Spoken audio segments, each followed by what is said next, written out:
D'accord. Donc, Et selon toi, quelle est ta raison d'être? ma raison d'être, Soit à titre personnel ou professionnel d'ailleurs. je pense que j'ai été missionnée pour faire ce que je fais aujourd'hui. Je le vois comme ça. Je ne pourrais pas faire autre chose. déjà. Miktoub, comme on dit. Ouais, c'est ça. C'est ça. Je ne pourrais pas faire autre chose. Je suis bien avec les gens. Ma réussite, c'est de voir quelqu'un qui me sourit quand je vais faire un suivi en entreprise. Simplement un sourire. C'est un petit mot qu'on m'envoie par SMS. Voilà, j'attends pas plus. Et je crois que c'est l'humain en fait, en règle générale.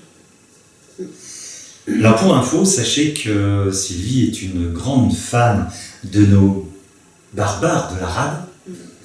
Et tu as eu une reconnaissance de mémoire l'année dernière par le RCT sur des engagements RSE. Tu peux m'en dire un peu plus? C'était ça? Oui. Je ne me trompe pas? Oui, j'ai bien suivi.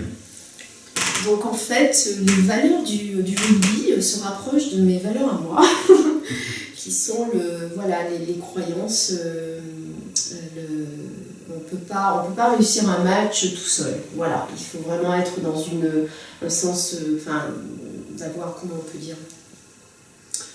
Je cherche mon mot, mais tu vois, le sens de l'autre. Oui. Je sais pas comment on peut dire, mais voilà, donc avec des valeurs bien sûr de compétitivité, toutes ces. Ok, ça on sait. Oui, ça on sait, évidemment. Mais c'est surtout des valeurs humaines. Je les vois, parce que souvent je vais à l'entraînement, c'est pas une personne qui réussit, c'est un groupe. C'est un mot. Donc ça c'est déjà important. Après, on a monté une action RSE envers les jeunes filles des cités. Donc c'était en fait sur une saison. On a accompagné 10 jeunes filles de cité. Et le but, on avait un fil conducteur, c'était bien sûr le rugby. Et une fois par mois, on avait un atelier sur un thème, par exemple l'estime de soi, le dépassement, les réseaux sociaux, enfin différents thèmes, et en lien avec une activité sportive.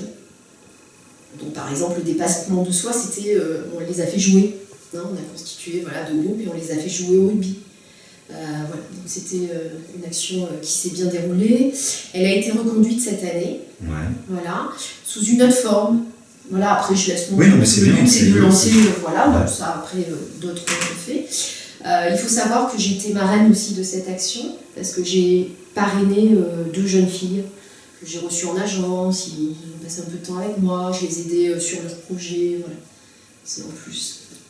Et là, je lance une deuxième action avec le RCT, donc je peux le dire maintenant, on va monter une action handicap.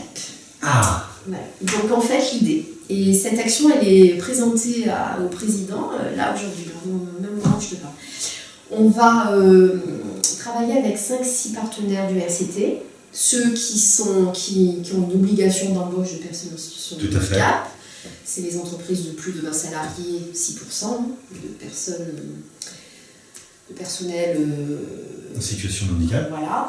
Donc l'idée c'est de repérer 5 à 6 partenaires et de pouvoir proposer de les accompagner à résoudre cette problématique en fait.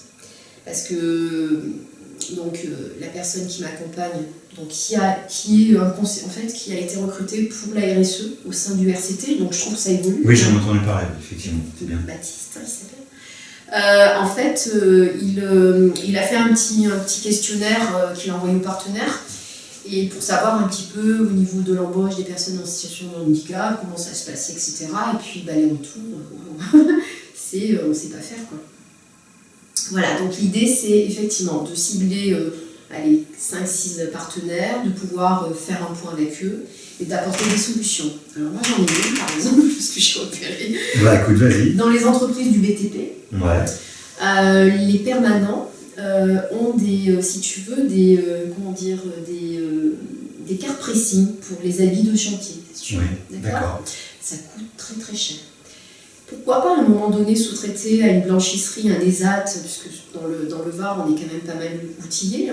Donc je pense qu'il y a un ESAT sur Sifour ou une blanchisserie. Pourquoi pas sous-traiter ce travail-là? Et ça coûterait moins cher à l'entreprise. Et là vraiment, du coup, on fait une pierre deux coups. Voilà, ça peut être une idée. Voilà. On a listé un peu des idées quand même. Dans le BTP, on a repéré ça.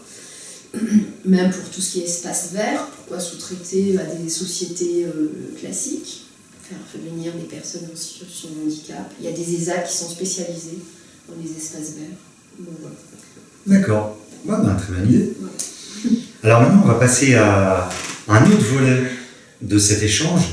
Si tu avais une baguette magique à l'instant pour changer le monde ou changer quelque chose dans le monde, qu'est-ce que tu ferais?